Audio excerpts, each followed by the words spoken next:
Sergeant Stajenko, exactly what are you looking for?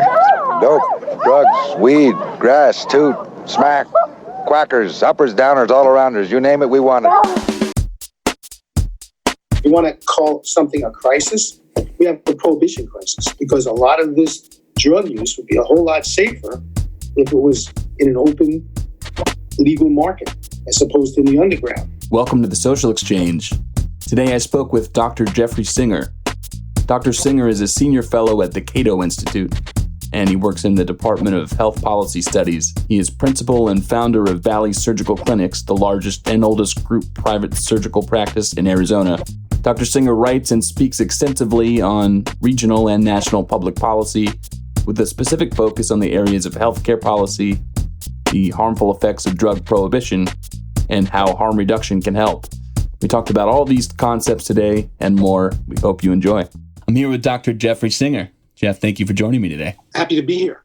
Before we jump into a conversation, I'm sure that will be rich with topics of addiction, harm reduction, any other topics we decide to touch. Will you just start us off with a brief bio? Who is Jeffrey Singer, and how did you become so involved in discussions about these topics? Well, I'm a practicing general surgeon in Phoenix, Arizona. I've been in private practice there for close to 40 years. I'm originally, you probably could tell by my accent, I'm originally from New York. Yeah, that's not an Arizona accent. Not an Arizona accent. I grew up in New York City. I went to undergraduate school there. I went to medical school there, but I wanted to settle in the West. It had a kind of a romantic attraction to me, particularly the scenery and landscape and folklore. So I settled in Phoenix, and I became board certified in general surgery and started a practice here. The city was much smaller than it is now, so I watched it grow, and I grew my practice so that over the years I started as a solo surgeon, and I got a couple of partners, and now we have a very large group surgical practice. We're all general surgeons. There are, I think, about 11 of us now at last count, plus a physician's assistant and nurse practitioner. And to my knowledge, we're the largest group private general surgical practice in the state of Arizona. I've always had an interest in public policy and political philosophy, even since my undergraduate days. And I've always identified with libertarianism before there was a libertarian party, even, for example, back in the early 70s. And so as I got more free time in my life, I started getting involved in public policy. And for several years, I was an adjunct at the Cato Institute, which is, I call it Global Freedom Headquarters. It's probably the preeminent libertarian think tank in the world. And they're not just confined to domestic policy issues. It's the global issues. And then a few years ago, as I reached a point in my life when I wanted intentionally to scale back my practice and scale up my involvement in public policy. So I'm only working a few days a week now in my surgical practice, and I have an arrangement with my partner. So I'm sort of like the law firm equivalent would be if I'm sort of like of counsel. So I'm only there a few days a week. And the rest of the time I'm working in public policy. I'm a senior fellow now at the Cato Institute, not an adjunct. And I'm in the Department of Health Policy Studies. So obviously, because of my background, I have an interest in a lot of areas that intersect with health policy, from health system reform to FDA reform to anything basically that comes under that umbrella. It seemed natural for me, as I'm a clinician. I prescribe narcotics to my patients in pain, both acute and chronic pain, and I have a knowledge as a doctor, not just in pharmacology, but in how patients deal with pain. And I've dealt with a lot of patients who have tragic situations. So there are people who work at the Cato Institute in the area of drug policy reform way before I arrived. Cato's been involved in this, and this has been a major issue for Cato since they opened their doors in 1977. But it sort of made sense that now that they have an actual practicing clinician on their staff, that this would be, that I'd be given a lot to work with in this area, and it couldn't be more of a hot topic right now. So it turns out that it's consumed a tremendous amount of my public policy research over the last few years. I'm definitely spending the majority of my work in this area. this topic found you. You didn't necessarily go searching for it. I would say that that's probably fair to say. I mean, I've always had an interest in it. I've always had opinions in it. But when I decided to get involved in a full-time way in public policy research, this became the topic. It sort of found me. Well, let's dive in. You're a surgeon in Arizona. You're a senior fellow at Cato, and you've also become something, I think, of a prolific writer. And I've been really enjoying, for example, your blogs and articles centered around addiction and harm reduction, as well as decriminalization, and also the recent litigation around pharmaceutical companies. I think that is particularly cogent and refreshingly so. So if you don't mind, I'd just like to start by putting a frame around some of these things and see if we can agree on a definition of a term that will probably show up in each of these domains. Addiction. Tell me, by your way of thinking, what is addiction and what isn't it? Well, as a physician trained according to the medical school dogma, I was originally led to believe, which is probably the predominant view by most healthcare practitioners, at least medical doctors, that addiction is it's almost when your brain has become hijacked by this particular substance or activity. The definition, the official definition, is compulsive use or engagement in the activity despite negative consequences, so that you're aware that it's doing a lot of harm to your life, but you can't stop it. As I've dug into the subject over the last few years and done a lot of reading from other people, including people like you, I've come to see that that's an inadequate explanation. And it's really not the substance that in any way hijacks the brain. I've come to share the views of you, Stanton Peele, Maya Salvis, and others, that it's more of a learning disorder. It's a coping mechanism. It's an automatized coping mechanism. And whether we're talking about addiction to gambling or shopping addiction or overeating or alcohol, these are the reason these particular activities or substances have a different effect over some people, the people we define as addicts, as opposed to everyone else who engages in the use of those substances or activities, is because they've kind of learned to use this as a way of coping with certain stresses. I've also learned, and this is compatible with the official medical teaching also, that the great majority, there's a significant genetic component to addiction. Not everybody, but there's a significant contribution of genetics. But virtually everyone has some sort of history of trauma during their developmental period. And then usually that there's also a very significant incidence of other psychoneurologic comorbidities, anything like ranging from ADHD to the autism spectrum to OCD. There's a whole range of these things. So it's complicated. First of all, there's no simple explanation for any one person, but in the 3x5 card bullet point way of looking at it, you have people who have had trauma. In many cases, they have underlying psychological or neurological or psychoneurological comorbidities. They may have genetic predispositions so that they have more of a tendency to go a certain way, and then they get introduced to the particular activity or substance, and it starts to take on a different role in their life than it does in the other people with whom they may be engaging in that activity. And that's addiction. So the other thing that I've learned is I didn't learn, it's kind of obvious, that it's really interesting that society is much more empathetic and tolerant of certain types of addictions than others.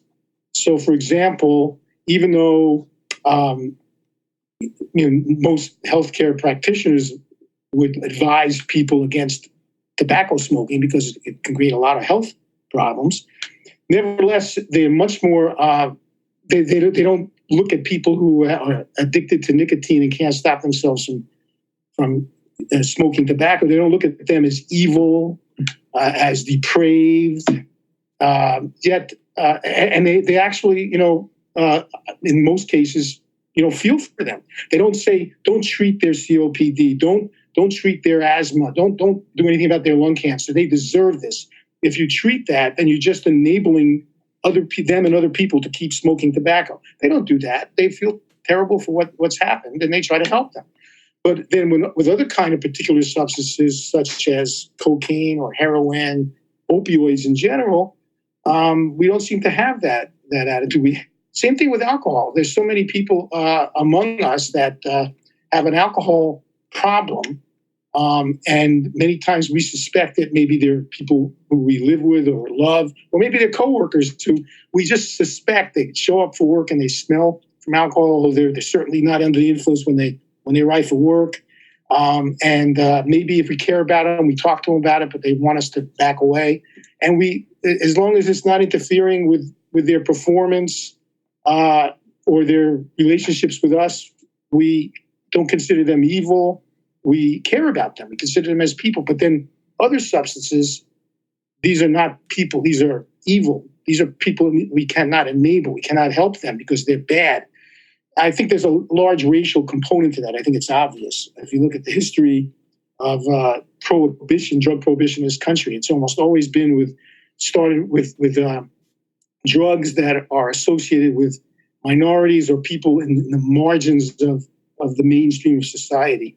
So that's obvious as well. So you see a lot of these kind of inconsistencies in the way modern American society approaches people who have what we would call addictions. But that's the way I've come to look at it. Is you're not hijacked by this activity or this drug. You're using it in a way that is hurting you.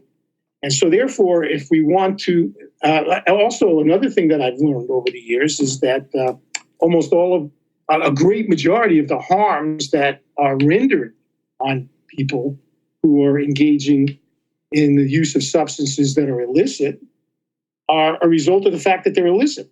They're prohibition. We're just learning that now, in the news right now about vaping. All of a sudden, we can't turn on the news any day without hearing a story about how people are reporting terrible lung diseases using vaping.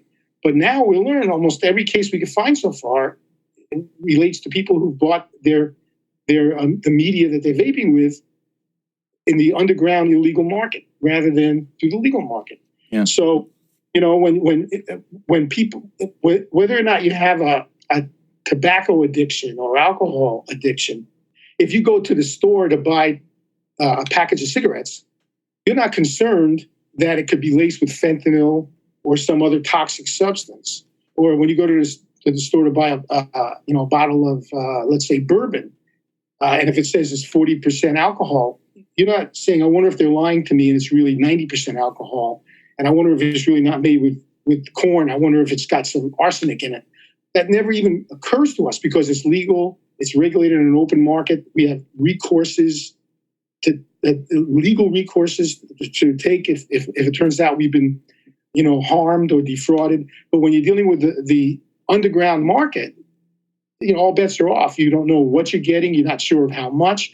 And it's also even dangerous to share with one another, safety tips on how to use things. So a lot of the harm that we associate with a lot of the use of illicit substances is directly related to the fact that it's illicit. So you've pointed a few things out there. I'll pick up on some of them. One is that largely our attitudes toward drugs, and I guess you could say we assign different drugs a moral, hierarchical value, and we work backwards to get there. So groups of people that we decided at one point in time or another that we value less, whatever drugs or substances they were doing, we decided that those drugs would be valued less on a moral level. And so, of course, that is an insidious way to be framing this whole thing. On the other hand, more technically speaking, a lot of people believe that different drugs could be classified hierarchically by their addictiveness, so that some drugs are inherently more addictive than others. To what extent do you think that's right? And how does that square or not with your own concept? There may be I think there are drugs that are more addictive than others, but again, the addictiveness of it, I think, deals. It's not that the drug has suddenly made you want to keep using it. The drug has created a certain experience that has served a role for you. That's why you constantly want to do it, and then eventually it becomes automatized. Now, again, I'm not a psychiatrist, but I like to come up with different. My technique of trying to understand things is I try to come up with that help me understand it. So the way I like to understand it is, if a person, I think this is the way an average person can understand it. If a person has OCD, and part of their OCD is they can't step on a crack in the sidewalk. They have to constantly walk over the crack, or else they feel like something terrible is going to happen.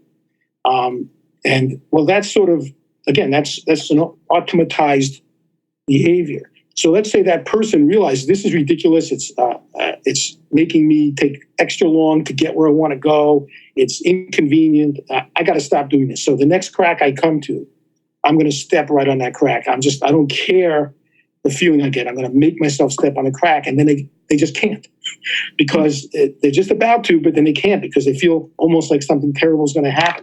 To me, I look at addiction in a similar kind of light where there's something. It's almost on a subconscious level. It's not operating on a conscious level where it's making you want to do this again.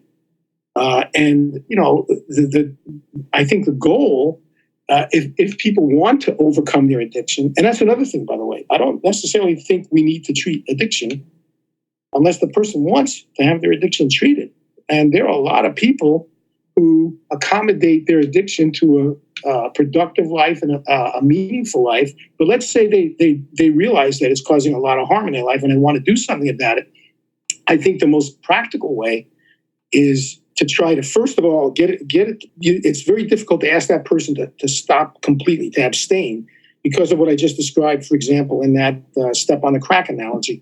So instead, if you can do something like, a harm reduction technique, whether we're talking about medication-assisted treatment or just moderation in use, those kind of things where you can get the person to kind of engage in the activity in a safer way.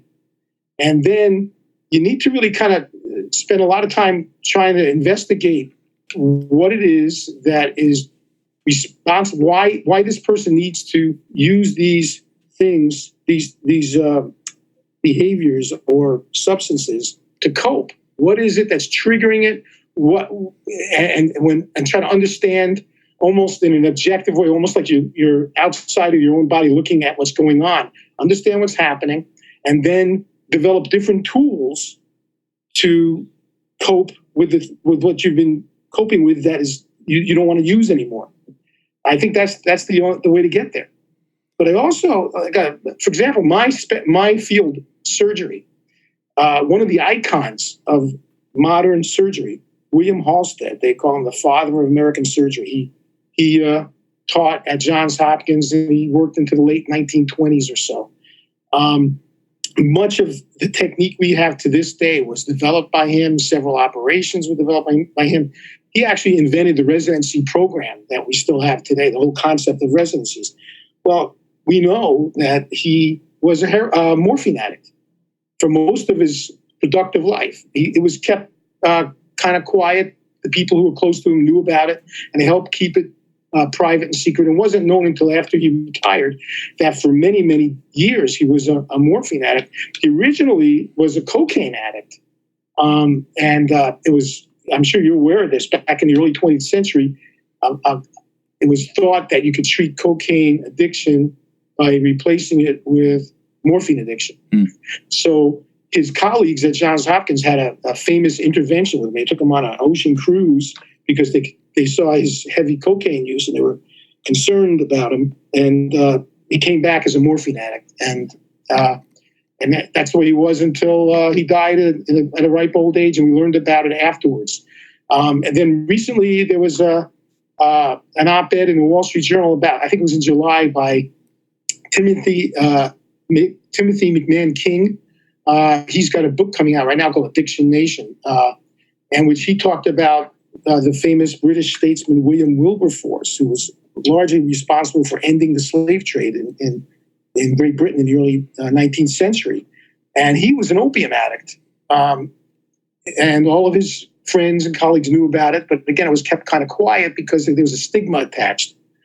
But there are many people who are not really having a problem with their addiction because they're able to, maybe because of their social status, their socioeconomic status, the understanding of their friends, they're able to kind of keep it quiet, avoid the stigma, and they don't really have any particular desire to end their addiction. They're accommodating it. And I believe that is, number one, it's not my right to compel that person to, treat their addiction if they don't want it.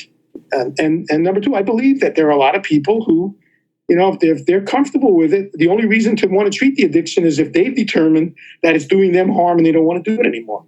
We hope you're enjoying the show. Sorry for the interruption. Just want to remind you that the show is fully supported by you. Our show is funded wholly through the contributions of our listeners. We don't run ads, and we refuse to run ads, and will continue to be ad-free one way or another. But we hope that the way is that you will help us out. That doesn't mean necessarily donating any money. If you would like to support us for no cost at all, will you listen to us on iTunes or your respective podcast app and just leave us a rating or a review? And if you can afford it, if it's reasonable for you, become a patron. Visit patreon.com/thesocialexchange.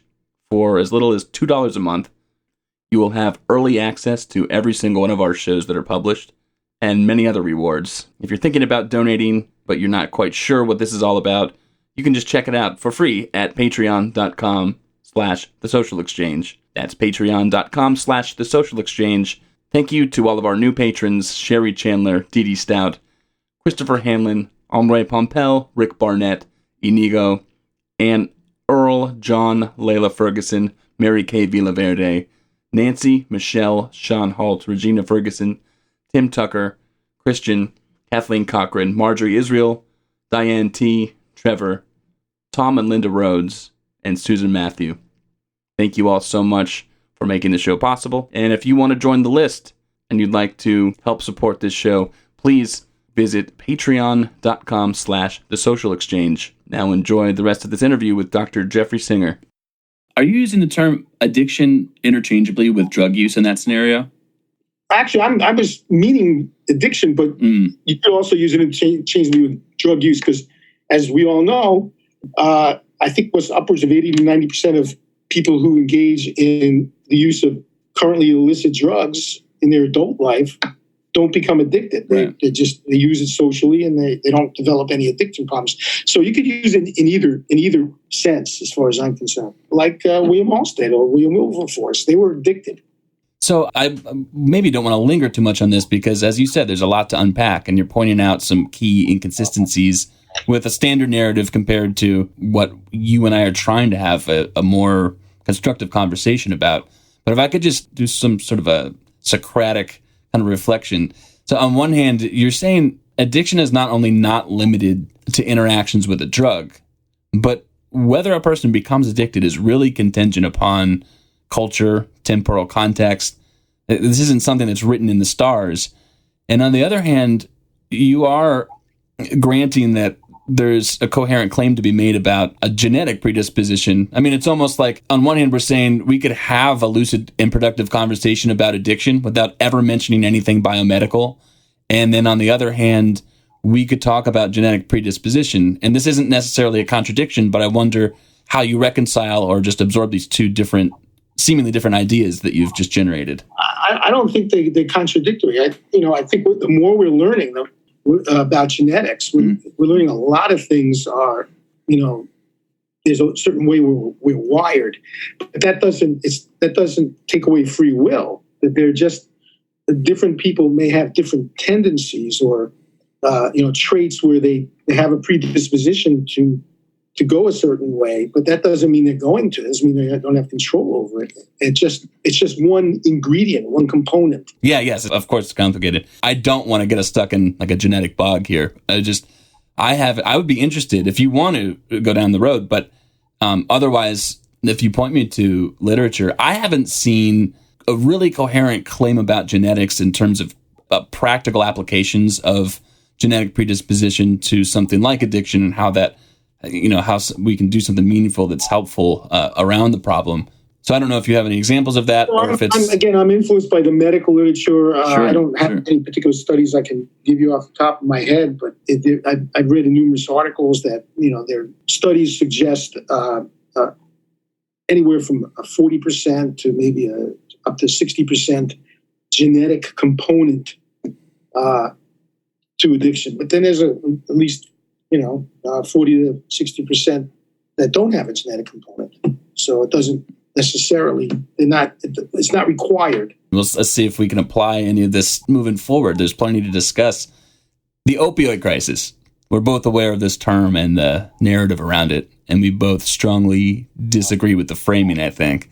If I were a spokesperson for the narrative and had to give an elevator pitch, I might say something like, the existence of opioids and the accessibility of opioids is really the root of widespread drug harms, fatalities, and everything that's bad in our country. And not only that, but the reason for the far-reaching availability of these harmful drugs is that unwise or else unscrupulous doctors have prescribed them en masse, and then they have been for over a decade. And behind the curtain, pulling all of the relevant evil levers, are pharmaceutical industries who marketed the drugs to all of us, all the while knowing that these harms in such marketing were going to be caused. There's a lot there, and we could pick up on the fragments and reframe along the way, but would you like to take a crack at responding to this kind of common story? Yeah, there's so much in there that I have issues with. Just the whole notion of addiction. There are a lot of people in the media and in the public policy world equate addiction and dependency. They don't realize there's a big difference between developing a physiological dependency on a particular drug, which, is when if you abruptly stop it, you can have, sometimes depending on the drug,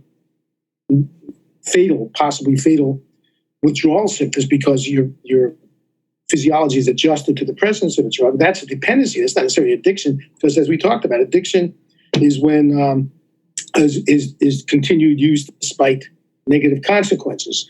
So, but we see that all the time. So in my own practice, I'll have patients say to me when we're discussing an elective operation, well, what pain medicine were you planning to prescribe for me? Because when I was in the hospital, I was in the hospital for 2 months with a big accident a few years ago. And I became addicted to oxycodone. It took me 2 months to come off of that stuff. And boy, was that hell. I don't want to go through that again. And I tell them, well, you really had become physically dependent on it, because if you were addicted on it, then you wouldn't have gotten off it and say, I don't want to do that again. Yeah, right. It's like someone's coming to you and saying, there are these drugs that somehow they believe that they have this ineluctable draw to them. And they're saying, I took them and they did their job and I didn't like it, so I stopped. Right. There's got to be more practical and common sense than that. Yeah. Yeah. And I also I point out to people, for example, let's take the class of drugs, beta blockers, which commonly prescribed for things like high blood pressure, for example, or cardiovascular issues, or even for migraines for some people. But when you've been on them for a length of time, you can't just abruptly stop them. You could have fatal withdrawal symptoms. You could have a stroke. You could have a hypertensive crisis. So, or a heart arrhythmia. So I don't think anybody would presume to say, I'm addicted to beta blockers. I'm addicted to, atenolol. No, they don't say that. They say, my doctor told me if I want to stop this, we're going to have to come up with a tapering regime, or I can have a fatal reaction. The notion of addiction doesn't even enter their mind. But when it comes to opioids, that same exact situation is thought of as addiction. So number one, we have people in both the media and in public policy world who don't realize there's a big difference. Number two, as I'm sure you're aware, the actual addiction as we've defined in the early part of this conversation, the addiction rate is actually very low. Depending on whose study you read, it's anywhere from less than 1% to maybe a few percent. A recent study when it comes to the management of acute pain, a recent really high-quality study came out about a year ago. It was published in the BMJ, that was formerly called the British Medical Journal, by researchers at Harvard and Johns Hopkins. They followed 568,000 post-operative patients in the Aetna database between the years 2008 and 2016 who were given opioids for acute post-op pain. And they found a total, what they call misuse rate. Now, misuse, as you know, is a whole spectrum. On one end is addiction. On the other end is, for example, you had leftover oxycodone from your hernia operation and you got a terrible toothache, so you took it for that. That's misuse under the definition. Yeah. So they have found a total misuse rate of 0.6%. Now, it's interesting, though, because another thing that happens is once the narrative gets started, if you want to get published, you're much more likely to get published if you validate the narrative. That's the coin of the realm, right? To make the right noises. So I remember I saw, because I get alerts about new studies coming out, and I saw an alert said refilling opioid prescriptions in post-op pain nearly doubles misuse rate. And I said, I got to look into this. Well, that's the study. So what they found is that people who got no refills had a misuse rate of 0.15%. People who got one refill after they used up their initial amount, they had a misuse rate of 0.29%. And the total misuse rate was 0.6%. So instead of having this, they probably wouldn't have gotten it published if they said study finds nearly zero addiction rate associated with acute pain treatment with prescription opioids. That would never have gotten published. But instead, they were kind of not lying. They nearly doubled from 0.15 to 0.29. And then right there in the abstract, it said total was 0.6. So that's an acute situation. There are a lot of Cochrane systematic reviews, as I'm sure you're aware. Cochrane systematic reviews are extremely rigorous. They're affiliated with the World Health Organization that have looked at the treatment of chronic pain patients with long-term opioids, and they found roughly 1% of people fit the description of addiction. The other thing, as a doctor that I've known for years, is that actually, when used, as directed, opioids are extremely safe drugs. Unlike alcohol, they don't cause cirrhosis. They're not associated with cancers of the stomach and esophagus. They don't cause dementia, like alcohol can do, or pancreatitis. There are some, from long-term use, there are some low incidences of certain things. You can get decreased sex hormone production, which could lead to things like osteoporosis. But these are, treatable situations, but they're not nearly as dangerous as a lot of drugs that we use every day. As, for example, non-steroidal anti-inflammatories, which can destroy your kidneys. Tylenol can kill your liver. Non-steroidals can also suppress your bone marrow, cause ulcers and bleeding. So opioids are actually safer than that. And the actual overdose rate of opioids, again, taken as directed, is extremely low. Depending, again, on who you read, it's anywhere from 0.01%. Jeff Myron, who's the Director of Economic Policy Studies at the Cato Institute, is also Director of Graduate and Undergraduate Economic Education at Harvard. He was the lead author in a study that came out from Cato in February of this year, where they found a 0.01% overdose rate with opioids, roughly the same risk as taking like an aspirin a day for cardiovascular health. But then another really good study was done a few years ago with the University of North Carolina, Dr. Das Gupta, where they followed for 1 year basically the entire population of North Carolina who were prescribed opioids. There are 2.2 million patients, and they found an overdose rate of 0.022%.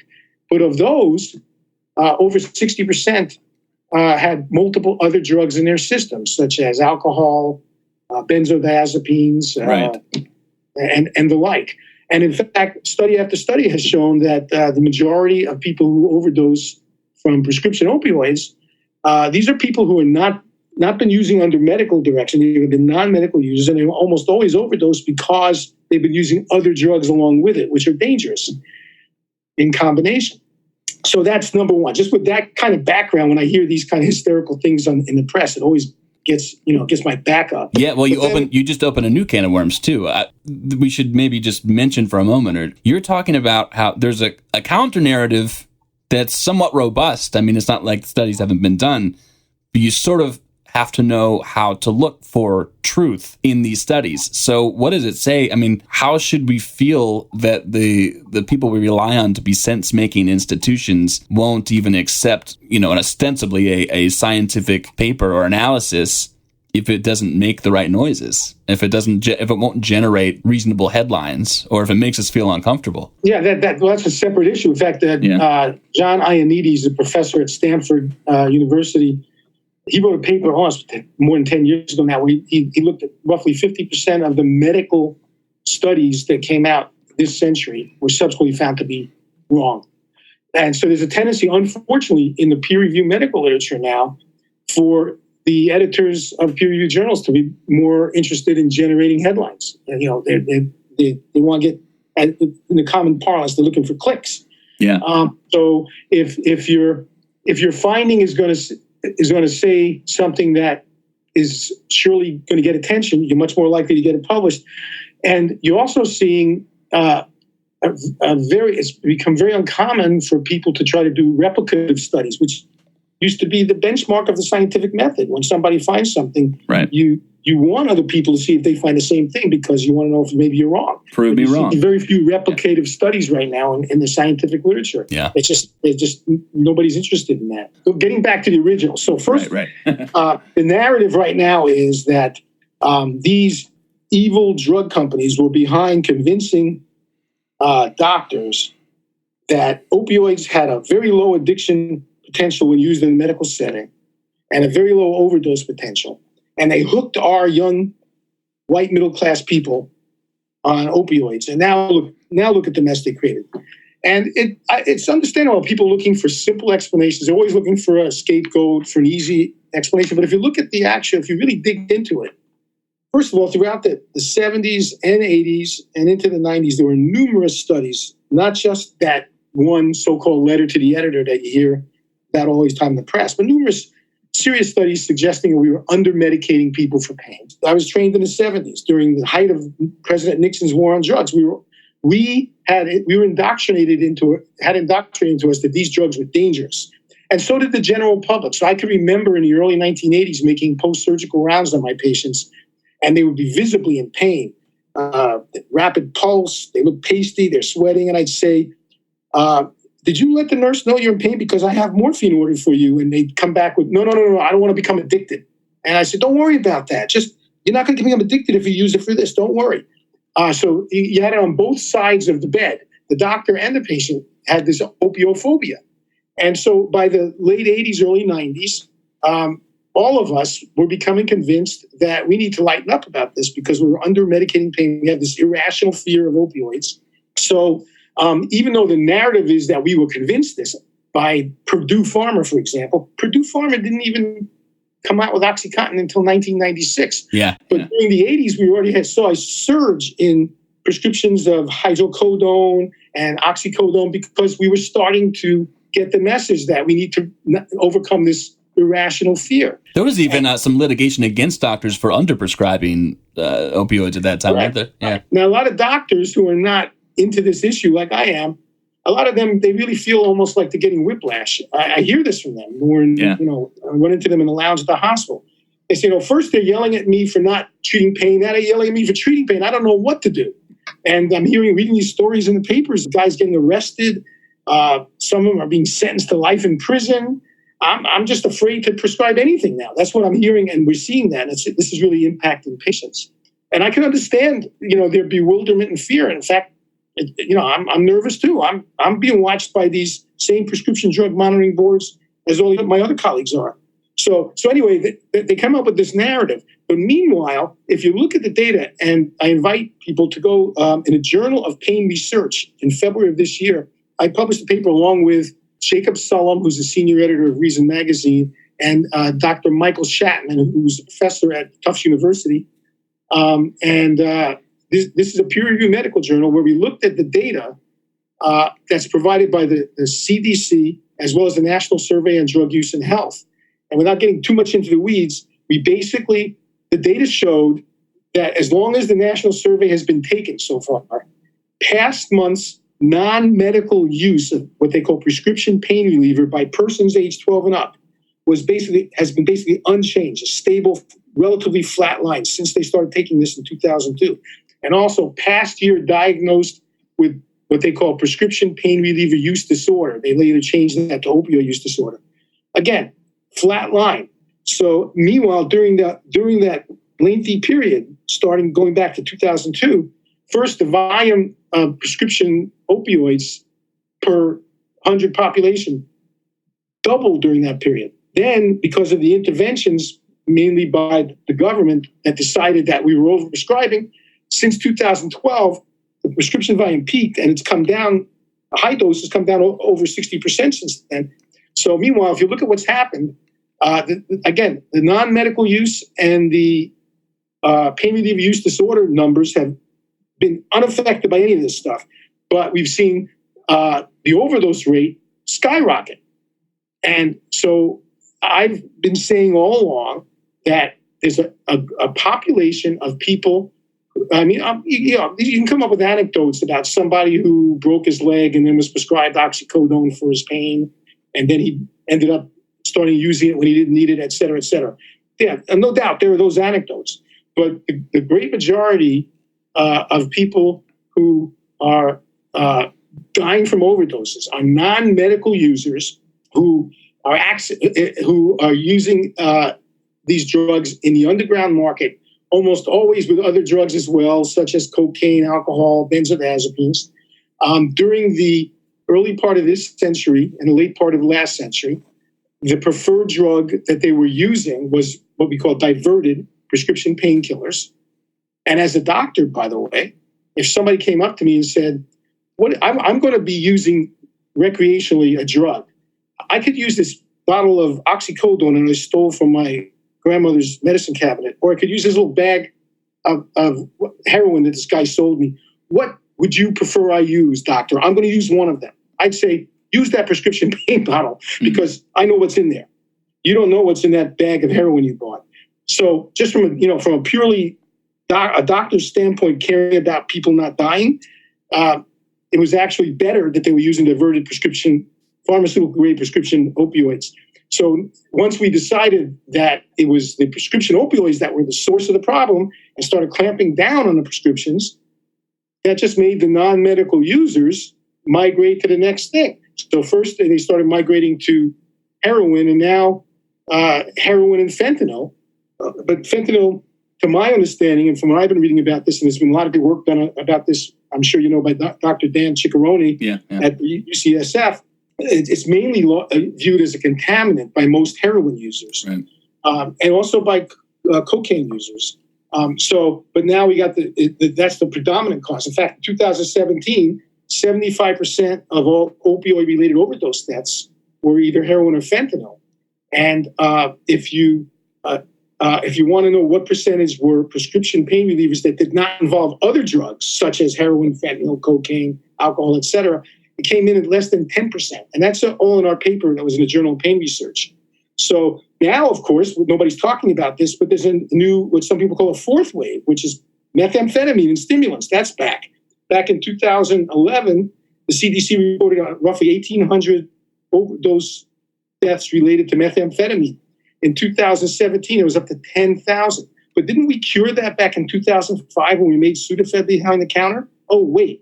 So I think what's going on is that this has nothing to do. Yeah, it has to. As doctors prescribe more prescription opioids, then more prescription opioids became available for diversion into the black market. And also, as we made we made people overcome this irrational fear of opioids, that may have made some experimenters less afraid of experimenting with opioids because they had heard positive things about it. So that was part of it. But I think this is more of a socio-cultural phenomenon going on. And in fact, I was very gratified to see that validating my suspicion in September, exactly 1 year ago, actually, September 2018, a study came out from the University of Pittsburgh Graduate School of Public Health. And I was lucky to get the dean of the graduate school of public health, who was the supervising author of that paper. He spoke at our harm reduction conference at Cato in March. They were able, it was very difficult because the terminology was constantly changing, but they were able to dig into CDC numbers going back into the 70s. And what they've concluded, and I commend to any of the listeners here to try to go there and get that study. It was published in Science, the journal Science, September 2018. The lead author was Jalal, J-A-L-A-L. And Donald Burke was the supervising author, and B-U-R-K-E. They found that the overdose rate has been on a steady exponential increase since the 70s. And there's no evidence of any deviation from that exponential line. The only thing that's changed over the decades is which particular drugs come in and out of vogue. So that in the 1970s, it was, and early 80s, heroin was the number one cause. Then cocaine-related deaths, then hydrocodone and Vicodin, then other prescription opioids, then heroin, now heroin and fentanyl. Now stimulants are starting to come to the forefront. And so that they concluded that this overdose crisis was already in progress before it was ever recognized and associated with prescription pain relievers. And it's just following the same, the train is going at the same speed down the railroad tracks, and that we need to look for other reasons why more and more people are engaging in either recreational or self-medicational drug use. I think a lot of people may be self-medicating. Of course, we get right back full circle to what we were talking about earlier, is if they're self-medicating, by having it prohibited, we're just making that self-medication more dangerous to them. And who are we to tell them that they must stop self-medicating if that's helping them or they're happy with it? Yeah. So if I could summarize, we have this idea that opioids are the problem in the first place. Once you get to that idea, it's almost impossible to ask, hey, what if opioids aren't the problem? It's very difficult to say that without opening a can of worms that leads us into a complex conversation. On one hand, if we think by opioid crisis, we mean that it's a crisis of addiction. What you're saying is that the conditions for which that addiction is, people are vulnerable of addiction in a societal level, those were there. And so drug or no drug, that was happening. We're also going through these waves of drugs that are perceived to be the culprit of fatalities. Although that's a very difficult stew to move around in, because a lot of drug fatalities, I think almost all, I have not seen any reliable data, if you go back to coroner reports, that really people using opioids, not even as prescribed, are using only opioids and dying that way. So we have people dying of drug mixtures and people dying of adulterated drug market. And so I would call that, of course, drug poisoning. I would hardly call that an overdose. And all we're doing is playing hide the ball. We're talking about one drug being the culprit and then another drug, or one scapegoat and then another. I don't disagree with anything you said, although I don't know if you meant to say this. I don't think we've had an addiction crisis because, again, I think a lot of the overdose deaths are not people who are addicted. They're people who are non-medical users who are using I'm not substances like contaminated, for example, with unknown quantities of fentanyl. Sure. No, I'm not. By no means am I conflating drug deaths with drug addiction. Actually, I'm trying to keep them distinct. So yeah, that's what I mean. If the perception is that we have an addiction crisis, we can talk about that, and it's just the conditions for which addiction might be something that happens at a societal level. That's there already. That's not drug dependent. And then when we talk about drugs and drug fatalities, there's a complicated set of reasons why people are dying of drug fatalities. And to your point, is that not all these people dying are addicted to drugs. These could be people. This could be part of that 80 to 90% you mentioned of people who, if they take drugs and they know that they can stay safe taking the drugs, well, they'll use it with no real problem. But that only happens if people can stay alive long enough. Yeah, so at the end of the day, we really have, if you want to call something a crisis, we have a prohibition crisis, because a lot of this drug use would be a whole lot safer if it was in an open, legal market as opposed to in the underground. Another perfect example is, Prince, the famous musical artist. Mm-hmm. learned, I think it was about a year ago now, he liked to use Vicodin, hydrocodone. And he had according to the coroner's report, he never once went to a doctor, so he never obtained a prescription for this. Right. That's what he liked to use. I happen to have a relative who just pops in a Vicodin in his mouth every once in a while because he likes the feeling it gives him. So anyway, he apparently, through his source, got what he thought was Vicodin. It turns out it was counterfeit Vicodin. Yeah. It was made with a pill press out of fentanyl, and that's why he overdosed. So as far as we know, he wasn't addicted. He was a non-medical or recreational user, and he was poisoned.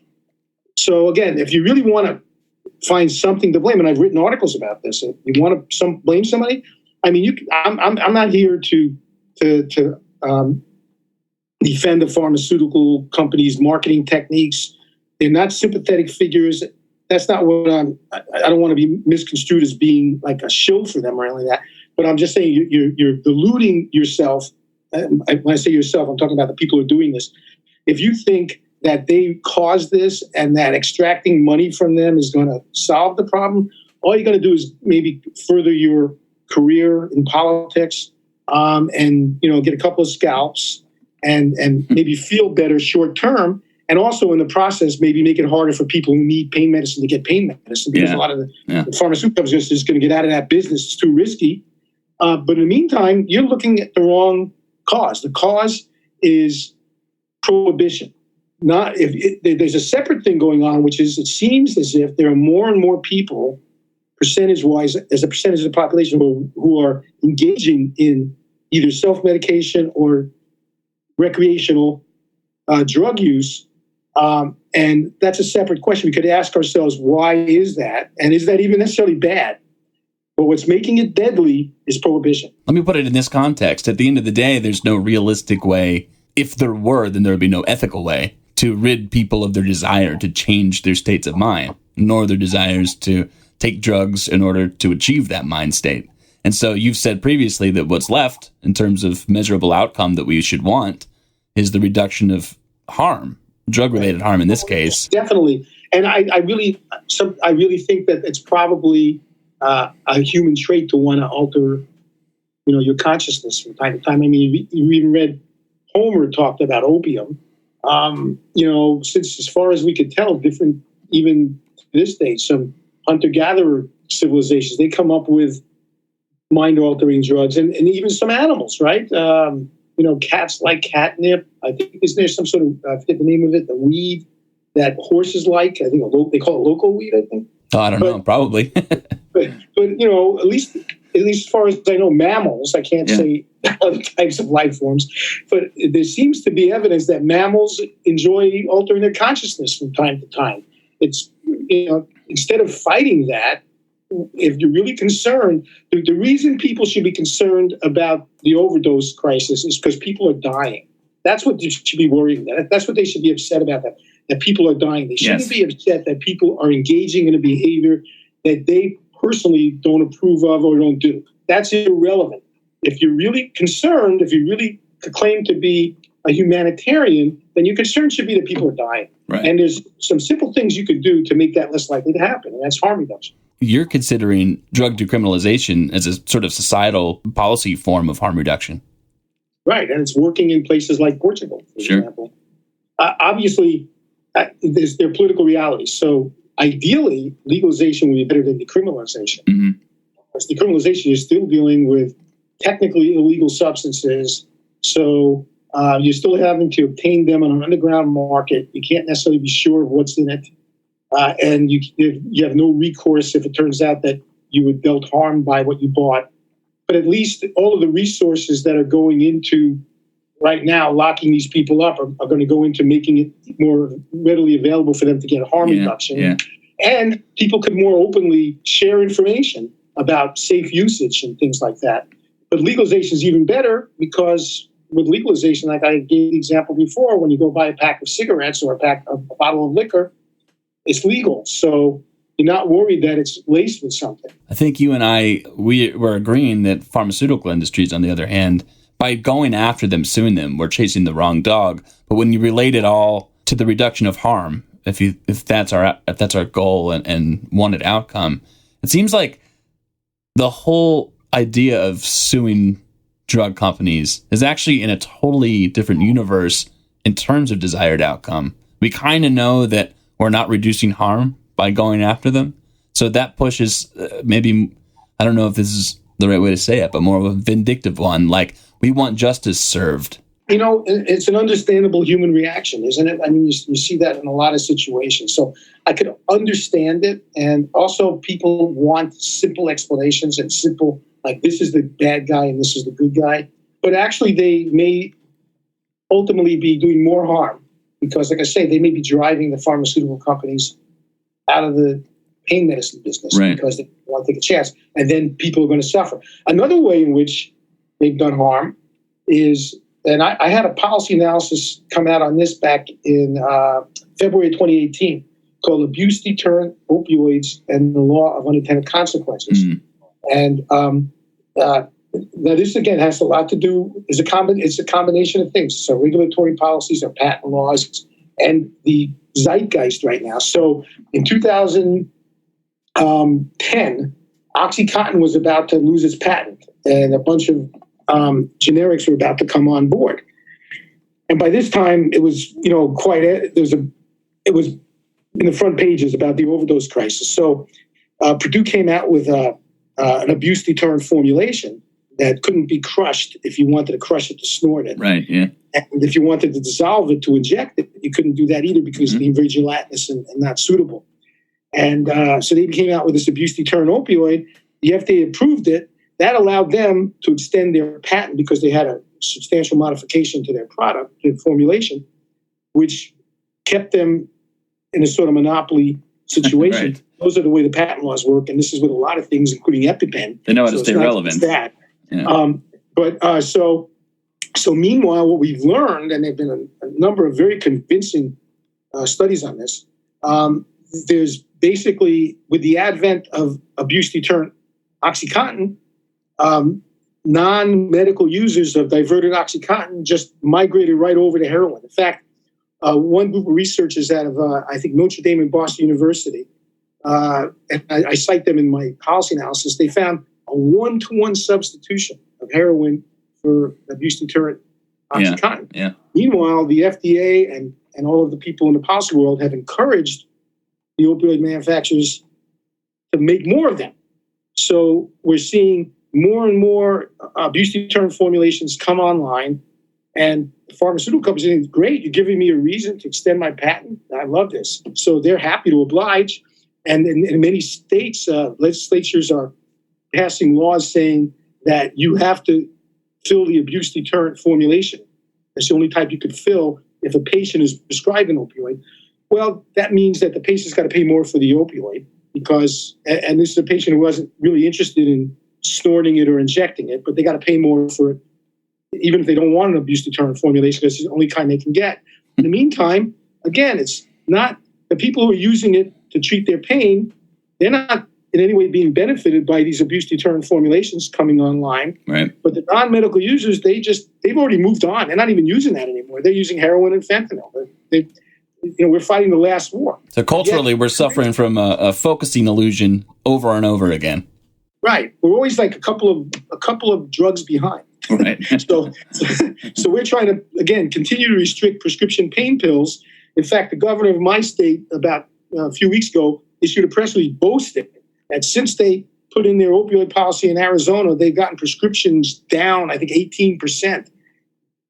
Big deal. The overdose rate's gone up. Right. So they're focusing on prescription painkillers, and prescription painkillers as being a major component of the overdose numbers began to fade, 7 years ago already?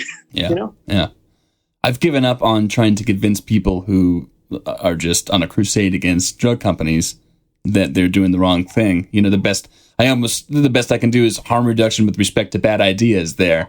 Look, get your justice served if that's what you think is going to happen. I'm going to keep doing what I'm doing, but you might ask yourself, by yourself, I mean the collective, how much energy do you want to spend with this kind of an outcome versus the kind of energy you might want to spend making sure that you're really reducing the harms that are involved in the problems you're worried about. Yeah.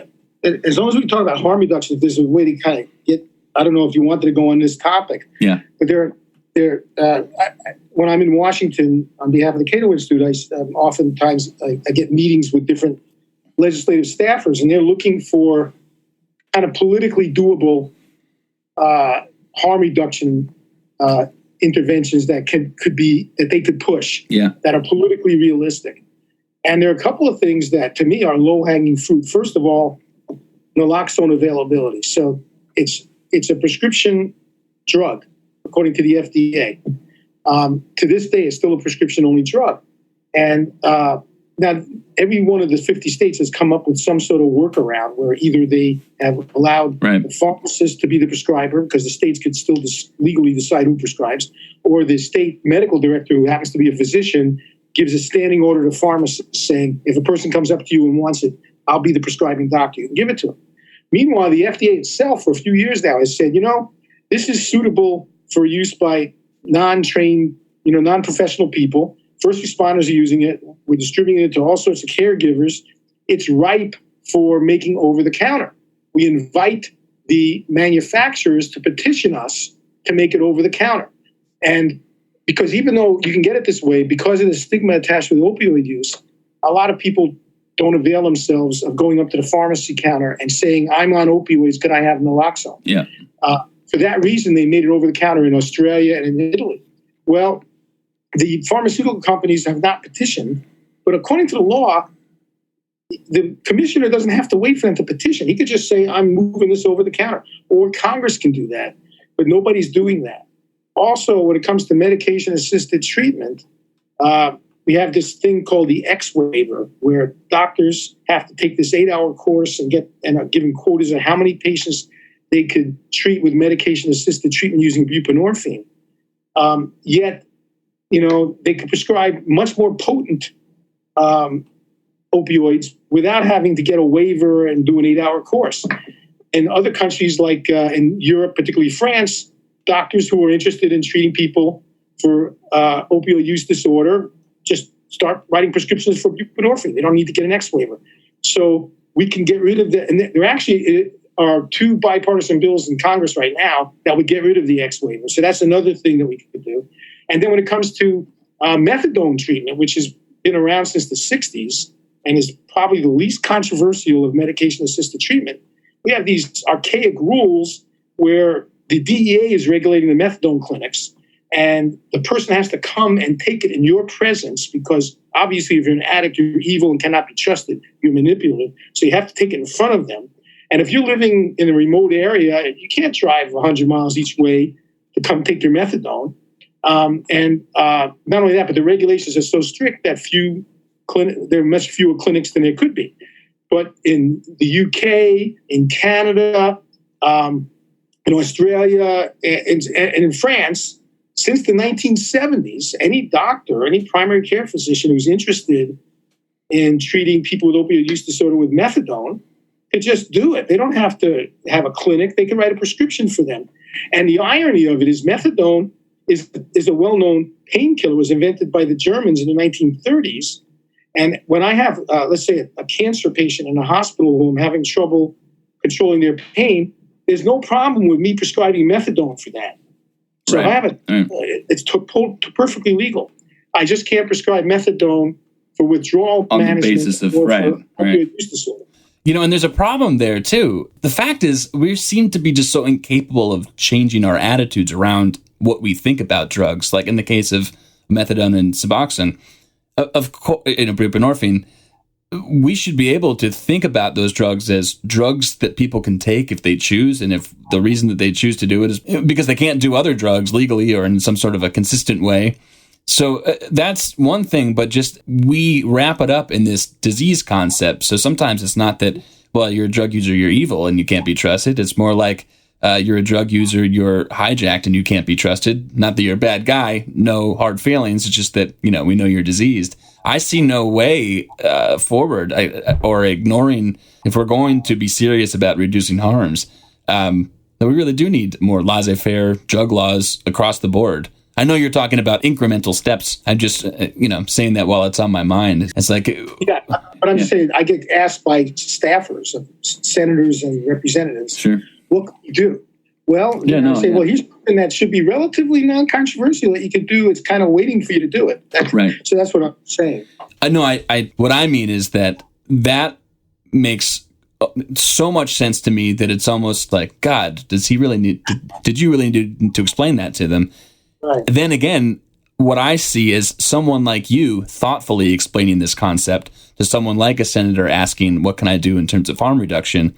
I always worry that without a complete overhaul in attitudes or change in drug laws, that we take a concept so common sense and harm reduction based as prescribing buprenorphine, methadone, and we turn that into, we have our own focusing illusion there. It's like, okay, now we're doing harm reduction because people are taking these drugs and it's curing them, rather than we're doing harm reduction because this is a drug that people want and they should be able to get it, and that's that. Do you know what I mean?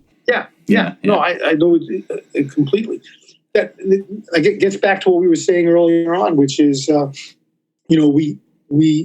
it's in our culture, I think, where we feel when people have addiction to certain drugs, not all drugs, but certain drugs, then you must get treated.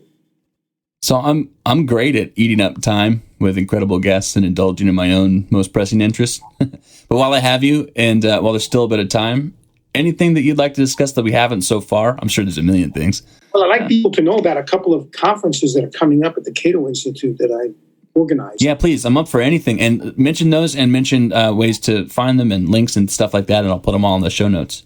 Okay. If you want to, first of all, if you want to see all the work that my colleagues and I have done on this and other issues at the Cato Institute website is cato.org. And if you go onto that webpage, up at the top, you'll see the word events. And if you click on events, it tells you about upcoming events. Now, these are all held, they're all free attendance, and they're held at our auditorium in Washington.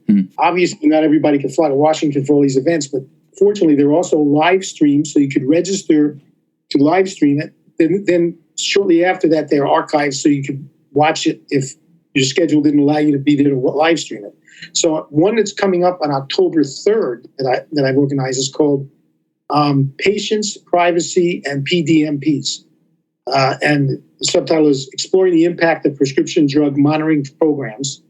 And we're going to have David Fink from Columbia University School of Public Health, who recently did a really important systematic review of PDMPs that suggests that while they may have gotten prescriptions down, they may have actually driven heroin use and crime and overdose rates up. Then we're going to have Kate Nicholson, who I'm sure a lot of your listeners are familiar with. Oh, yeah. Pain patient advocate. She's going to discuss the impact this may be having on people who need to be treated for pain. And then we're going to have Nathan Wessler of the ACLU New York office, they've actually filed an amicus brief in a case in New Hampshire where they believe that law enforcement trawling the prescription drug database looking for bad guys amounts to a warrantless search and is a violation of the Fourth Amendment. We'll discuss that and privacy issues. And then our fourth speaker is going to be Dr. Patience Moyo, who's of the Brown University School of Public Health. And she's an expert on PDMPs and has consulted a lot on that. And she's going to kind of give her overview and react to the other speakers. And then we'll have a Q&A. That goes from noon to 1:30 Eastern time on October 3rd. Then on December 5th, which happens to be not coincidentally, that's Repeal Day. That's the anniversary of the repeal of Prohibition, December 5th. We're going to have a forum where we're going to be sitting around. It's going to be less formal. We're going to be sitting around sort of in a semicircle having a conversation that I'm going to moderate called Is It the Drug? Rethinking Conventional Views of Drug Use, Abuse, and Addiction. And it's going to feature Jacob Sullum, who wrote, among other things, Saying Yes in Defense of Drug Use. And he's cataloged a lot of people who are non-medical users of illicit drugs and are very happy and leading a happy life. as well as addicts who are functioning and happy. We're also going to have Mitch Earlewine, who's a very well-known cannabis researcher. He's a professor of psychology at SUNY Albany. Joycelyn Elders, some people who are listening who are old enough to remember, she was the Surgeon General of the United States in the early 1990s, and she's a professor emeritus right now at the University of Arkansas. Yeah. Pediatrician by training, and she's also on the advisory boards of the Drug Policy Alliance and I think the Harm Reduction Coalition. One of the earlier people in high standing in Washington to call for decriminalization. And then we're going to have Stanton Peele, well known to you, of course, Zach. And so we're going to have a wide range. I forgot. And Dr. Kim Sue, who used to be with at Harvard. Now she's in New York at the Harm Reduction Coalition there. And she's an MD and a harm reduction advocate and treats patients. And we're going to have just kind of a wide range of discussion, sort of like we just had, examining, what is addiction? How should it be approached? Why do we approach certain drug use differently than other drug use? And get into all these kind of things, harm reduction and that kind of stuff. It's going to be more of a kind of informal conversation. So that's coming up on December 5th. Again, if you can't be there, you could live stream it. And then other people at Cato Institute have done a lot of work on the drug issue. Jeff Myron was doing it way before I joined the Cato Institute, Miron. You could look for his bio page and my bio page. If you click under experts on the website, it'll show you all of the different scholars there, including me. We're in alphabetical order, and just click on the scholar you're interested in, and it has all links to all of their work. So you have my work there, but also Jeff Myron. Trevor Burrus has done a lot he's in the criminal justice department. He's done a lot of work on the drug war issues as well. So there are a lot of people there besides me who've done a lot of work on this. Way back, one of the first people he was commissioned by us to do a really deep analysis of Portugal's decriminalization was, and you could get that on our website, was Glenn Greenwald. He did that for us back, I think it was 10 years ago now. I'll link to everything relevant. I think I'll be able to link to everything in the show notes. And if I don't, you know where to find me, and you can come hassle me.